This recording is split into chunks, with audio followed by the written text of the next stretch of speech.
quédense todos tranquilos, que esto está estudiado en profundidad. My fellow Americans, this is Liberation Day. Waiting for a long time.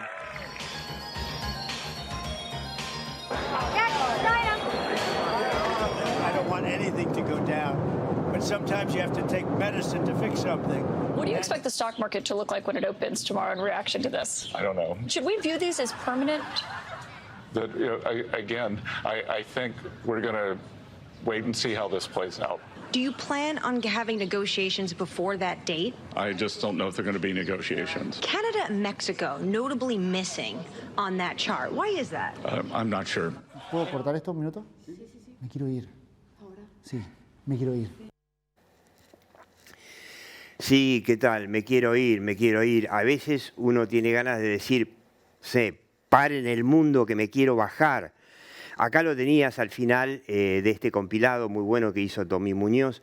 Hernán Lorenzino, nadie lo recuerda, lo único que quedó en el recuerdo es el me quiero ir, porque lo estaban entrevistando de la televisión griega y le preguntaban, pero ¿cuánto es la inflación en Argentina? Esto era 2013 por ahí, cuando, bueno, Guillermo Moreno estaba a pleno ahí fraguando la inflación y lo único que se sabía de la Argentina era que era un país que tenía mucha inflación y tenía un funcionario que la dibujaba. Bueno, finalmente se fue Lorenzino, después vino Kicillof, que lo escuchabas ahí, que el hoy ministro, el hoy gobernador de la provincia, era el ministro de Economía, que nos decía, quédense todo tranquilos, que esto está todo bárbaramente calculado. Bueno, no fue así, ni el default de la deuda argentina, no fue así la expropiación de YPF sin pagarles un mango a los accionistas en Wall Street, no fue así la expropiación de los fondos de pensión, no fue así toda la falsificación estadística, nada estuvo bien calculado, todo salió muy mal. Y bueno, lo que tenemos acá es, este no es Albert Einstein con la fórmula de la energía nuclear, esa E igual a mc al cuadrado. Este es Trump, el kirchnerito americano, con su fórmula de la felicidad de los americanos, ¿no? Que supuestamente aplicando esa fórmula, Trump y su equipo llegó a la conclusión de que debía ponerle determinados aranceles a todo el mundo, generando una crisis global que por ahora ya es peor que la del COVID de hace 5 años, y muchos dicen, esta puede ser algo parecido a la crisis del año 29, que generó una década de recesión y pobreza en todo el mundo. Ahora, vamos a la fórmula de la felicidad. Esta fórmula la elaboró, o sea, la fórmula original la elaboró el hijo del ministro de Economía, Domingo Cavallo, que se llama Alberto Cavallo, que es profesor de Harvard, junto con Gita Gopinath, la número 2 del fondo, y un economista, Brent Neyman, que hizo un equipo para desarrollar una fórmula para aplicar aranceles en el comercio exterior. Bueno, lo que explicó este señor Neyman en el New York Times es que la entendieron todo mal, aplicaron todo mal. O sea, tendrían que consultar con la Argentina, con Axel Kicillof, para ver cómo se hacen las cosas sin calcular las cosas en profundidad, sin estudiarlas en profundidad. Esto supuestamente te dice, bueno, el arancel es, qué sé yo, es el déficit fiscal dividido las importaciones y multiplicado por 2. Para poner algo. Entonces muchos me preguntan, a ver, todo lo que pasa en la Argentina es tremendo. Y es tremendo desde hace muchos años. Y sigue siendo un país tremendamente angustiante. Y muchos me preguntan, che, vos que sos periodista, ¿no? ¿Cómo hacés? ¿No te estresás con todo lo que pasa en la Argentina? Y de alguna manera es cierto que la Argentina es angustiante, es estresante, pero periodista que a uno le interesa lo que pasa en el mundo y sigue lo que pasa en el mundo, lo que pasa en Estados Unidos, lo que pasa en Europa, la política internacional, a mí personalmente siempre me interesó. Y si querés de alguna forma, lo que pasa en el mundo es como una especie de bálsamo para desintoxicarse del desastre argentino. Bueno, si vos me preguntás, esta última semana, ¿qué hice para desintoxicarme del desastre que está generando Donald Trump en el mundo? Bueno, meterme un poco en el desastre argentino, que la verdad que es por lo menos un poco más previsible que lo que está pasando allá. Quiero que veas una imagen de las consecuencias. ¿Por qué Donald Trump de golpe y en el medio dijo, bueno, las suspendemos por ahora por 90 días, dejamos el 10% para todo el mundo y acá, bueno, esto es lo que impactó a la decisión de Trump. Todo estaba estudiado tan en profundidad que no se dieron cuenta que los bonos se hicieron pelota y que, bueno, la rentabilidad de los bonos americanos subió tanto que la única forma de evitar esto era con la Reserva Federal aumentando más las tasas de interés para que la gente renueve la deuda norteamericana. ¿Qué iba a pasar entonces? Bueno, la argentinización al palo y total de Estados Unidos, con tasas altísimas e inflación altísima. La gente en Estados Unidos ya estaba corriendo a las concesionarias de autos a comprar los últimos autos importados antes de que le pusieran las tarifas. Por supuesto que dentro de un mes Donald Trump va a decir, oh, mirá cómo aumentó la venta de autos. Claro, porque después se va a venir una recesión igual que cuando se puso el cepo, igual que la Argentina. Podrían preguntarle a Alberto Cavallo, como te decía, el hijo del exministro Cavallo en Harvard, del que usaron mal su fórmula, todo lo que pasó en la Argentina por hacer lo que está haciendo Donald Trump ahora. Se ahorrarían mucho trabajo. Ellos lo citan a Cavallo, al Junior, ahí, ¿no? Pero bueno, cuando vieron esto, dijo, bueno, paremos porque estamos convirtiendo a Estados Unidos en un país del tercer mundo. Fíjate lo que pasó en Wall Street. Fíjate, acá tenés la caída, 19%, fue esto hasta el miércoles, que fue, bueno, hasta en pocos días un poquito menos que la crisis del COVID con la inflación que provocó en casi todo el mundo el tema del COVID. Entonces, esta argentinización es tremenda para el mundo, porque Estados Unidos era, esperemos que alguna vez lo siga siendo, era la locomotora del mundo que decidió no serlo más. Pero no tenemos ahora una alternativa que sepamos, es esta. Lo que hizo Estados Unidos, por ejemplo, Donald Trump, cuando pausó por 90 días las tarifas para estudiarlo en profundidad, digamos, como diría Kicillof, ¿qué hizo? 2 horas antes dijo, este es buen momento para comprar acciones. Por supuesto que cuando pausó, las acciones subieron, hubo un rebote muy importante en Wall Street y en las bolsas del mundo por la esperanza de que esto pueda llegar a terminar. ¿Te hace acordar algo al LibraGate? Vamos a hablar ahora en un ratito, vamos a hablar con un experto en medir las redes sociales que nos va a explicar cómo el LibraGate afecta en estos momentos la conversación digital y afectó la imagen de Javier Milei. Ahora, ¿querías algo más parecido al LibraGate que lo que hizo Trump cuando dijo, mirá que acá hay que comprar acciones y tomó la medida 2 horas después para que muchos amigos se hicieran ricos? Argentinización de Estados Unidos al palo. Y hablando de la argentinización, vamos a ver cómo está la imagen de Milei. Simplemente 2 datos de la consultora La Sastrería, que es de Raúl Timerman. ¿Cómo evalúa la economía? Bueno, fíjate, esta es la clave de Javier Milei. A ver, a Javier Milei no lo votaron ni para hacer una campaña contra los gays. Fíjate qué detalle.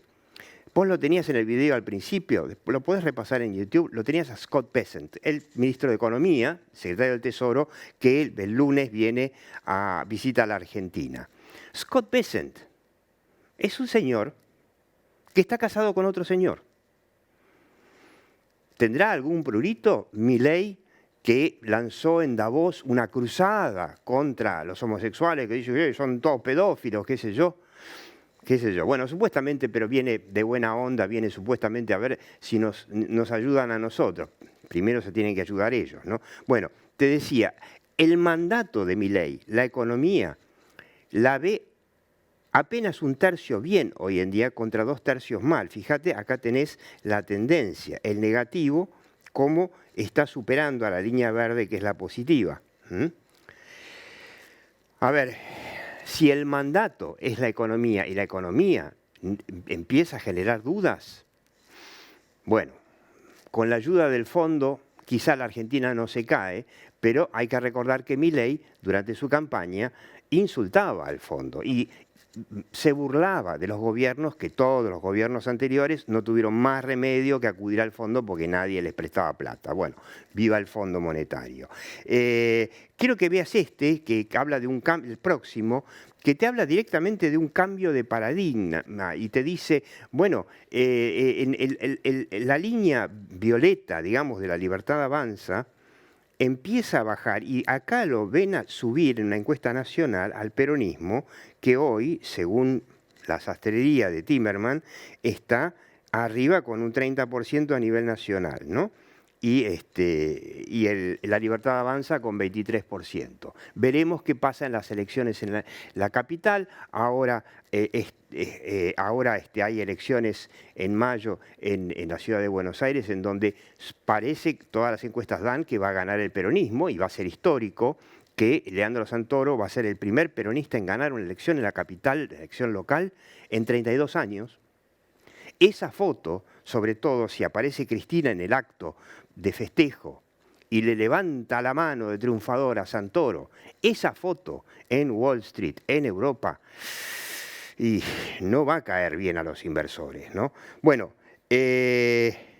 finalmente te quiero proponer, como te propongo todas las semanas, que te metas los fines de semana en el portal de TN para leernos. La ofensiva proteccionista de Trump está llevando a Estados Unidos a una curiosa argentinización de su economía.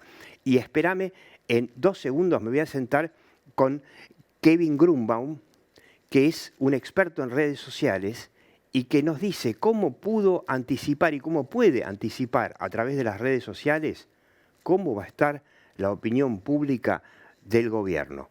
2 segundos. Bueno, Kevin Grunbaum, de la agencia Ad Hoc, que siempre la citamos, que es una de las agencias líderes que mide las redes sociales, yo, 2 comentarios, te quiero agregar 2 comentarios, que es, dentro de la argentinización, ¿no te llamó la atención cuando Donald Trump salió con esto de, todos se quieren aprovechar de nosotros, todos nos han estafado, y ahora nos vamos a vengar y nos van a venir, textual de Trump, a besar el culo todos? Esto es discurso kirchnerista total. Todos nos engañaron, todos se aprovechan, todos se llevan nuestros recursos. Flaco, Estados Unidos es el país con el PBI per cápita más alto del mundo, el PBI más grande del mundo. ¿Quién se aprovechó? ¿Quién se aprovechó? Pero bueno, en fin. Ahora, Kevin, me llamó la atención, por ejemplo, un datito de todo esto, ¿no? Que, bueno, el presidente Milei viajó a Miami, quiso sacarse una foto con Trump, no pudo, Trump no le dio bolilla, él se volvió sin la foto, pero después cuando dijeron, bueno, le ponemos aranceles de 10% a la Argentina, el gobierno de Milei, digamos, las huestes de las redes sociales lo vendieron como que era un gran logro y que ese era el resultado a pesar de, o gracias al viaje inútil y costoso de Milei a Miami, a Mar-a-Lago, para no encontrarse con Trump. Y claro, después al poco tiempo ese relato se murió porque quedó claro que a todos los países de América Latina Trump había decidido chantarles el 10%, incluido al Brasil de Lula, al Chile de Boric, todos zurdos, a Gustavo Petro, al colombiano, ex guerrillero, y ahora hasta Uruguay es zurdo, y no sabemos si Ecuador no se suma también. Todos esos relatos, gracias a las redes sociales, duran nada. Bueno, ¿cómo estás? Hay varios componentes que se activan dentro de cómo funciona una conversación digital. La cuestión de la temporalidad es fundamental. Nosotros tenemos medido que la mayor parte de los grandes eventos en conversaciones digitales duran entre 24 y 48 horas, a lo sumo 72 horas. Entonces, muere después. Exactamente. Por naturaleza son eventos efímeros. Me parece que en el caso del frustrado viaje a Mar-a-Lago, el intento y obviamente la cuestión de los impuestos y la cuestión de los aranceles de Trump, el intento de las comunidades liberales, libertarias, le decimos digamos, nosotros. las huestes del gordo Dan, ¿no? Exactamente, las comunidades libertarias, nosotros decimos, porque más allá del gordo Dan hay un montón de usuarios y sobre todo la particularidad que tienen esas comunidades en particular es que son menos organizadas en términos de que hay, por así decirlo, varios librepensadores que van generando contenido, que si querés después profundizamos, hay ejemplos de eso. Lógicamente tratan de, como cualquier comunidad, encontrarle ese encuadre que les sea favorable a los sucesos de agenda. Entonces se trataron de encontrar un encuadre, de buscar un encuadre fue propio. el 10% nada más, claro, en comparación, qué sé yo, un país pobre como Sri Lanka, que le enchufaron 44%, y Sri Lanka es un país más pobre que Bolivia. Y claro, los tipos pegaron el grito en el cielo, y ahí es donde dijeron, paren el mundo, vamos a estudiarlo un poquito mejor. Y en las redes se puede anticipar la opinión, o sea, se podía anticipar esta opinión pública que vimos recién con la encuesta de la sastrería, que está bajando mucho en el caso de la aprobación de la economía de Milei. ¿Se podía anticipar en las redes eso? Bueno, mira, lo que nosotros tratamos de ver en las redes sociales, en el ecosistema digital en general, porque nosotros le decimos ecosistema digital también a las portales web de noticias, también le decimos a los foros en donde hoy se vuelve a discutir. Lo que se puede anticipar son las tendencias de comportamiento de los usuarios. Bueno, porque las portales de web de noticias ya no son lo que uno... No es Twitter. Ahí hay profesionales atrás trabajando información. Pero hay cierta dinámica, por ejemplo, el famoso clickbait, es decir, títulos rimbombantes para llamar al cliqueo, que se fue adaptando. Digo, hay algo interesante de cómo las redes conviven con los medios y los medios conviven con las redes. Es una gran verdad, es espantoso, el clickbaiting, que son esos títulos de ¿qué le dijo? ¿Qué sé yo? ¿O por qué se...? Nah. Esa es una práctica que, bueno, asume. Pero volviendo un poco, nosotros lo que tratamos de, lo que podemos ver y anticipar son cómo se van comportando determinadas comunidades. Nosotros cuando...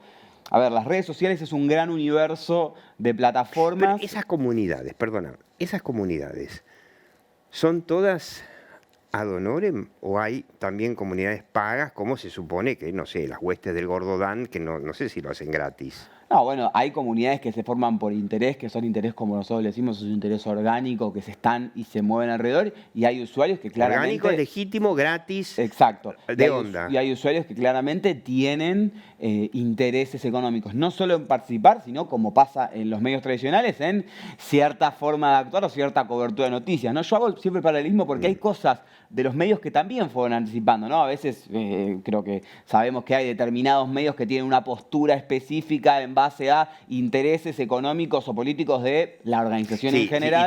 Y tampoco hay que cargar las tintas sobre el pobre gordo Dan, a quien no conozco, pero recordemos también que el jefe de gabinete de Mauricio Macri, Marquitos Peña, tenía sus famosos trolls de Marcos, que no eran gratis. Bueno, ahí, por ejemplo, para mí hay dos funcionamientos muy distintos en lo que era la tradicional funcionamiento de las granjas de trolls a lo que está pasando. Los trolls de Marcos, lo de hoy es distinto a los trolls de Marcos. Exactamente, porque si nosotros vamos hacia el origen de Milei, hacia el fenómeno que origina Milei, nosotros tenemos un fenómeno que puede ser más del tipo económico-político y un fenómeno más tecnológico-emocional.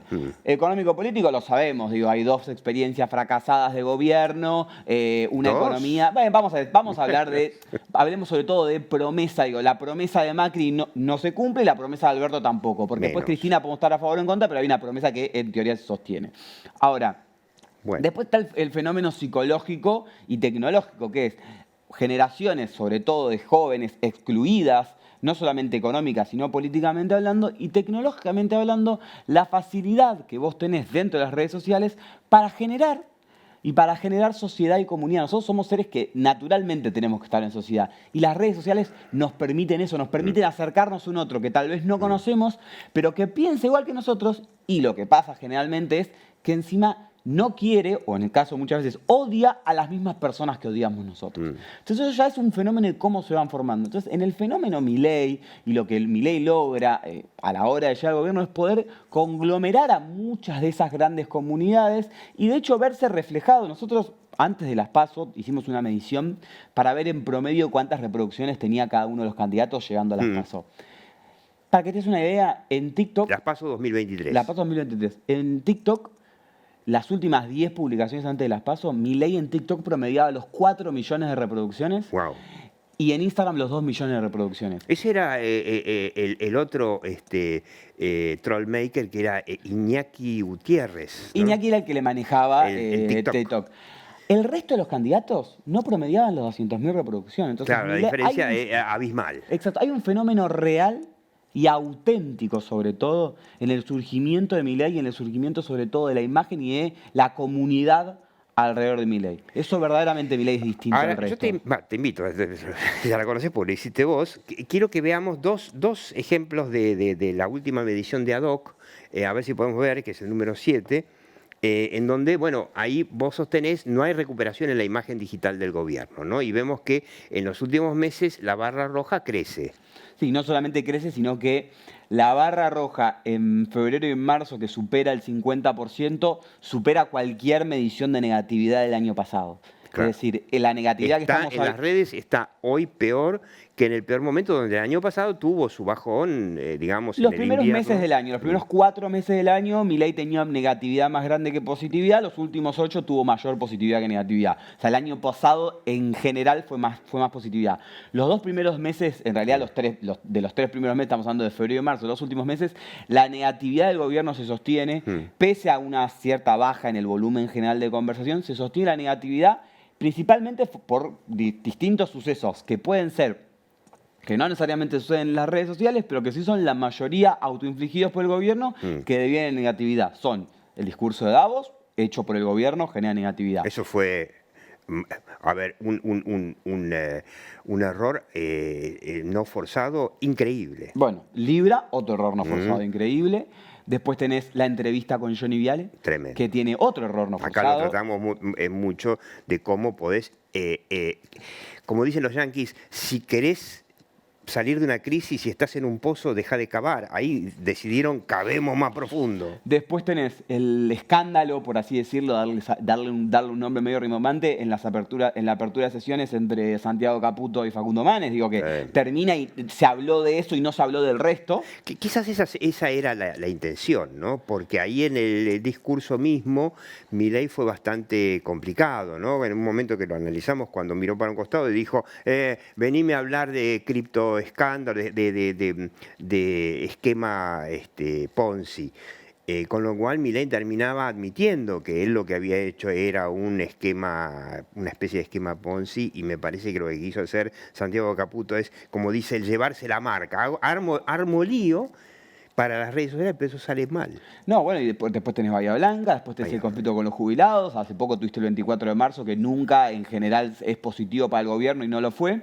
Son eventos en donde no solo se aumenta la negatividad, sino que también para mí se da un fenómeno interesante que es, durante el año pasado, los eventos que eran negativos para el gobierno tiene una capacidad, vos sabés de comunicación y sabrás lo que te voy a decir, que era reencuadrar la conversión. Es decir, sí, enmarcar. Exactamente, remarcar la conversión. No solamente te marco la agenda, sino que cuando no marco yo la agenda, por lo menos te marco el tema. Para mí, no salió bien lo de la visita a Mar-a-Lago con Trump, en donde después quisieron decir, bueno, esto del 10% es gracias a las gestiones, y no era así. Bueno, es que justamente lo que le viene pasando al gobierno ahora es que no logra reencuadrar las conversaciones. Lo que el año pasado lograba hacer, por ejemplo, yo no hablo de ajuste universitario, sino hablo de de que hay que revisar los gastos. Eficiencia. De eficiencia, no me está saliendo en este momento de auditoría, ¿no? Cuando él decía, vos querés ajustar la UBA, no, yo quiero hacer auditoría. Perfecto. Bueno, convengamos que lo de las auditorías fue una reacción posterior. Y nosotros acá en la Hora de Maquiavelo dijimos, te aseguro, Kevin, dijimos, ¿por qué no empezaron de entrada con las auditorías? Que la gente hubiese aplaudido de entrada. Bueno, porque la dinámica de este gobierno en general, y lo vemos mucho en la comunicación, es primero hago y después veo. Es algo que... Vamos viendo. Sí, pero que incluso se le reconoce, yo te hablaba antes de lo auténtico, ¿no? Las redes sociales, voy un poco más para atrás, las redes sociales premian lo auténtico. De hecho, este es uno de los grandes problemas que tiene la política hoy para acercarse a las redes sociales. Algo que nosotros le decimos a cualquier cliente es, bueno, primero definamos quién sos vos y después definimos tu perfil en las redes. No forcemos un perfil que no sea auténtico. Y Milei, si hay algo que tiene desde que llegó, es que es auténtico. Eso es la irrupción de Milei. Ahora, déjame hacerte una pregunta antes de que nos echen, que para mí es fundamental. Te dicen muchos, hoy, dicen, bueno, no, pero las redes ya fueron, bueno, ahí la tenés a Karina Milei, la mala imagen de Karina Milei, qué peligro para Milei es la mala imagen de Karina, ¿no? Lo que le está pasando a Milei con Karina y con Santiago Caputo, que son dos personas muy importantes de su gobierno, que hasta hace un tiempo eran muy herméticas y que hoy tienen mucha exposición pública, y ambos exposición pública negativa. Muy negativa. Te finalizo la pregunta para no hacerlo tan caótico. ¿Fueron los medios de comunicación tradicionales, ahora es todo las redes sociales, o no es tan así? Porque vos decís, bueno, se puede anticipar lo que va a pasar con las redes sociales, y puede ser que los medios sigan también las redes sociales y se quieran hacer medio los boludos por ahí con algunos temas, y no pueden porque son las redes sociales las que los llevan. Pero ya fueron los medios tradicionales. No, para nada. Yo creo que sí está en duda el modelo de negocio de los medios, eso sí está en duda, eso sí está en crisis, por así decirlo. Ahora, los medios siguen siendo los grandes potenciales de la conversación. Nosotros tenemos medido que hay temas que pueden arrancar en una comunidad y tener mucho ruido dentro de una comunidad, pero hasta que no aparecen los medios masivos de comunicación, eso no se vuelve masivo. Incluso se lo decimos muchas veces a las marcas. Vos no tenés problema, tenés ruido en una comunidad, no te preocupes, tu crisis o tu situación de crítica está encapsulada en esa comunidad, mientras no pase a los medios, no va a ser masivo. Ahora, si vos tenés un conflicto en una comunidad y después pasa a los medios, ahí sí podés tener una situación los medios terminan validando, ¿no? Exactamente. Muy interesante, Kevin Grunbaum de ADOC, muy interesante la encuesta de ADOC. Vos seguís viendo La Hora de Maquiavelo.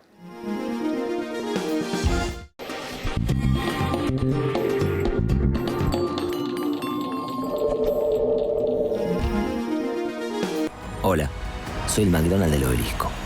La verdad, por acá ha pasado de todo. Pero cuando pasan cosas lindas de verdad. Silfa, los laboratorios argentinos, industria estratégica. Capacitate de forma fácil y gratuita. Accede al Instituto Legislativo de Capacitación Permanente en legislatura.gov.ar. Legislatura porteña. Nos une la ciudad.